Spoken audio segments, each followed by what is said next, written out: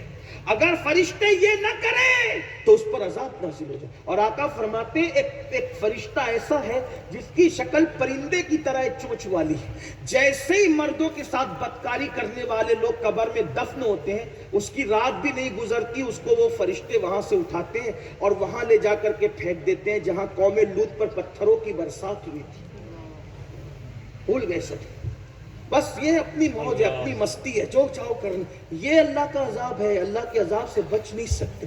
تو کیا کہا, جس کا چہرہ سور کی طرح ہے اور ہاتھوں میں زنجیریں بندھی ہے, پیروں میں زنجیریں بندھی ہے, تو غیب سے آواز آئی یہ حرام کھاتا تھا اور جھوٹی قسمیں کھاتا تھا. اور اس کے بعد کہا تیسری قبر پر جب میں گیا تو میں نے دیکھا کہ وہ گدی سے یعنی حلق سے اس کی زبان لٹکی کتے کی طرح, اور اس کے جسم میں کیل ٹھوکی گئی ہے, آگ کی کیلیں ٹھوکی گئی. زبان کتے کی طرح لٹکی قبر میں اور آگ کی کیلیں اس کے جسم میں ٹھوکی گئی. یہاں تو سب کچھ موج مستی ہو رہی ہے, اندر کیا ہو رہا ہے. تو غیب سے آواز آئی بندے یہ جس کے جسم کا تو یہ حال دیکھ رہے آگ کی کیلوں کا اور زبان لٹکنے کا, اس کے 2 گناہ تھے. یہ لوگوں کی غیبت کرتا تھا اور چغلی کرتا تھا. چغلی کا مطلب کیا, ادھر کی بات ادھر کرنا, ادھر کی بات ادھر لانا اور آپس میں لڑائیاں لگانا. غیبت کیا, کسی کے, علامہ مفتی احمد یار خان یہ بھی لکھتے ہیں, کسی کے پوشیدہ رازوں کو بیان کرنا, کسی کی پوشیدہ باتوں کو بیان کرنا کہ سامنے بیان کرو تو برا لگے, پیچھے بیان کرو اور اس کو جب معلوم پڑے تو اس کا دل دکھے, یہ غیبت ہے. آج غیبت میں کتنے لوگ مبتلا ہیں, چغلی میں کتنے لوگ. اگر غیبت چغلی بند ہو جائے تو دنیا سے 80% جھگڑے ختم ہو جائے. ساس بہو کا جھگڑا ادھر کی ادھر لگانے کی وجہ سے, باوج ننن میں جھگڑا ادھر کی ادھر لگانے کی. ایک بات کو بڑی معذرت کے ساتھ, دنیا دار تو دنیا دار ہے, غیبت اور چغلی سے میں تو دین داروں کو بھی بچتے ہوئے نہیں دیکھ پا رہا ہوں الا ماشاءاللہ. اور غیبت زنا سے بدتر ہے, غیبت زنا سے بدتر. کیا ہو گیا, اقبال نے کہا تھا متاع دین و دانش لٹ گئی اللہ والوں کی, متاع دین و دانش لٹ گئی اللہ والوں کی. یہ کس کافر ادا کا غمزہ خوریز ہے ساقی. مگر ہم مایوس نہیں کہتے, نہیں مایوس اقبال اپنی کشت وینا سے, ذرا نم ہو تو یہ مٹی بڑی زرخیز ہے ساقی. غیبت چغلی سے بچو, دنیا کہیں جائے آپ کو مدینے والے مصطفیٰ جان رحمت کے قدموں میں ہی رہنا ہے. دنیا کو آگے جانے دیجیے, ہم پیچھے چلے, اس لیے کہ لوگوں کو آگے جانے میں فائدہ لگتا ہے, چلے جائیں, ہمیں تو پیچھے جا کر مصطفیٰ جان رحمت کا نقش پا تلاش کرنا ہے.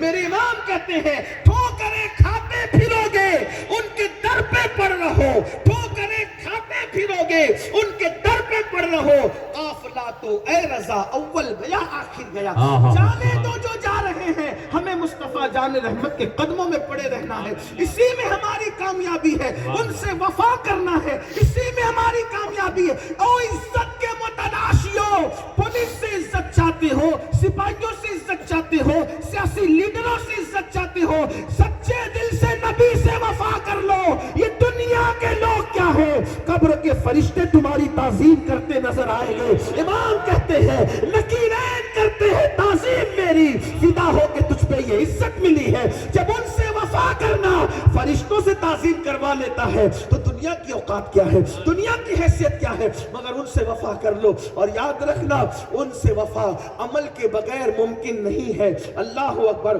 پھر وہ کہتا ہے چوتھی قبر پہ آیا تو میں نے ایسا سنسنی خیز منظر دیکھا, سب سے خطرناک منظر چوتھی قبر پر تھا. وہ یہ کہ مردہ آگ کی چادر پر الٹ پلٹ ہو رہا تھا, کروٹیں بدل رہا تھا, آگ پر وہ کروٹیں بدل رہا تھا, اور فرشتوں کے ہاتھ میں لوہے کے ہتھوڑے تھے اور وہ اس کو مار رہے تھے, اور ایسی آواز گونج رہی تھی جس سے دل پہ دہشت طاری ہوتی تھی. آواز آئی بندے یہ بے نمازی کا انجام دیکھ لیے, بے نمازی ہے.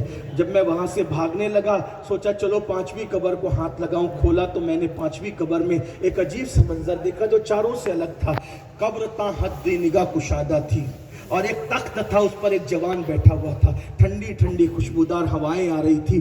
5ویں قبر میں الگ ہی منظر تھا۔ میں نے اس جوان کو دیکھا، دل کو سرور آیا، غیب سے آواز آئی، یہ وہ جوان ہے جس نے جوانی میں سچی توبہ کر لی تھی۔ تو جب میں نے یہ منظر دیکھا، اب میں آیا ہوں کہ میں بھی توبہ کر لوں تاکہ میں بھی بدل جاؤں، میری زندگی میں بھی انقلاب آ جائے۔ اس لیے عبد الملک میں توبہ کرنا چاہتا ہوں، سنورنا چاہتا ہوں۔ اس کفن چور نے توبہ کیا، اور اس کفن چور سے جب پوچھا گیا تو نے اتنی کفن چرائے، یہ بتا کہ کتنوں کے منہ قبلے کی طرف تھے اور کتنوں کے منہ قبلے سے پھرے ہوئے تھے؟ اس نے کہا میں نے 1000 سے زائد قبروں کے کفن کھولے اور چرائے، میں نے دیکھا 100 میں 99 لوگ کے منہ قبلے سے پھرے ہوتے تھے، ایک ہی مسلمان کا منہ قبلے کی طرف ہوتا تھا، یعنی 100 میں 99% لوگ قبلے سے پھرے ہوتے تھے، ایک ہی کا منہ ہوتا تھا۔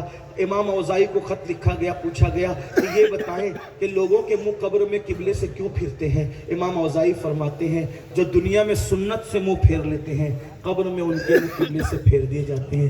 میری جوانوں، میری قوم کے جوانوں، جو سنت سے منہ پھیر لے اس کا منہ قبلے سے پھر جائے، جو فرض سے منہ پھیرے ہوئے ہیں ان کا کیا انجام ہوگا؟ خدا کے لیے یہ شعبان کا مہینہ ہے، توبہ کرو، اللہ معاف کرنے والا ہے، بخشنے والا مہربان ہے، سچی توبہ کر لو، بدل جاؤ، زندگی میں انقلاب پیدا کر لو، ورنہ موت پھر مہلت نہیں دے گی۔ آج آپ کے سامنے علماء لاکھوں روپے خرچہ کر کے، چندہ کر کے ایسی محفلیں سجاتے ہیں تاکہ تمہیں سدھار دیں، کل اللہ کے یہاں تمہیں عذر نہیں ہوگا، اللہ ہمیں معلوم نہ تھا، اللہ ہمیں معلوم نہ تھا۔ اللہ کے فرشتے کہیں گے ظالم، ہم ان محفلوں میں موجود تھے جس میں تجھے پکار پکار کر کوئی کہتا تھا کہ سدھر جاؤ، بدل جاؤ، تبدیل ہو جاؤ، لیکن تو نے دنیا کی محبت میں اپنے آپ کو نہیں بدلا۔ بس اتنا کہتا ہوں، حضور سے عشق کرتے ہو نا؟ اگر حضور سے عشق ہے تو حضور کی ایک خواہش پر جب اللہ قبلہ بدل دیتا ہے تو حضور کی ہزاروں خواہش پر ہم اپنی زندگی کیوں نہیں بدل دیتے؟ ہم اپنی زندگی کو کیوں تبدیل نہیں کر لیتے؟ آؤ وہ بے نیاز ہو کر جب اپنے محبوب کی محبت میں قبلہ بدل رہا ہے تو ہم نیاز مند ہو کر، گنہگار ہو کر، امتی ہو کر ان کی خواہش پر اپنی زندگی کیوں نہ بدلے؟ بدل ڈالو زندگی کو۔ اقبال نے کہا تھا غلط روی سے منازل کے بود بڑھتے ہیں، مسافر و روش کارواں بدل ڈالو، زندگی بدلو، تبدیل کرو۔ آپ زندگی بدلیں، اللہ ہمارے حالات بدل دیں گے۔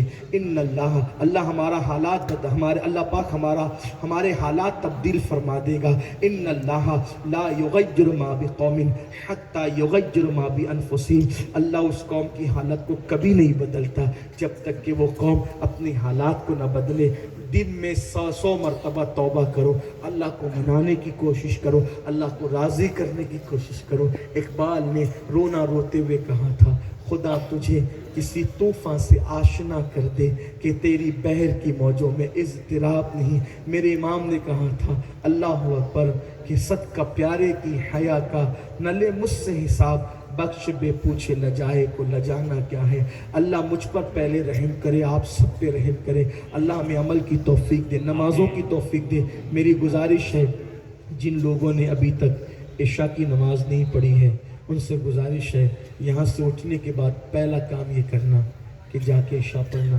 کل سے نماز شروع نہیں کرنا، آج سے کرنا اور ابھی سے کرنا۔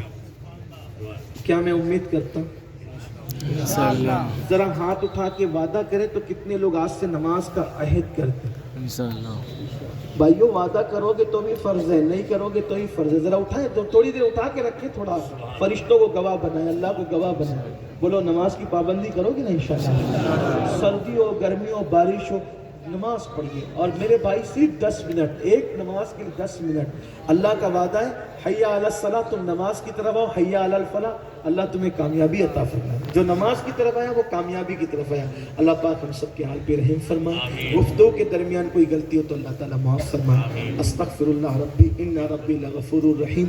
میں آپ سب کا شکریہ ادا کرتا ہوں، آدھی رات گزرنے کے بعد بھی آپ اتنے شوق سے سنتے رہیں، اور اللہ آپ کو بہتر جزا دے، بہتر صلہ دے۔ لیکن ابھی آپ کو جانا نہیں، آپ نے اتنی دیر برداشت کیا، 5 منٹ اور، اس لیے کہ فیض النبی جو دارالعلوم ہے اس کے بچوں کی دستار بندی ہے۔ یہ محفل دستار کے لیے ہی ہے۔ اگر آپ بچوں کی حوصلہ افزائی کے لیے 5 منٹ اور دے دو گے، کتنا خوش ہوں گے یہ مہمانان رسول۔ یہ علماء کتنا خوش ہوں گے, ان کے دل سے دعائیں نکلیں گی. تھوڑا ٹائم دے دو اور یہ منظر آپ دیکھ لو تاکہ بچوں کی حوصلہ افزائی ہو جائے. السلام علیکم. بیٹھا کوئی نہیں آئے گا, جو جہاں ہے وہیں بیٹھا رہے.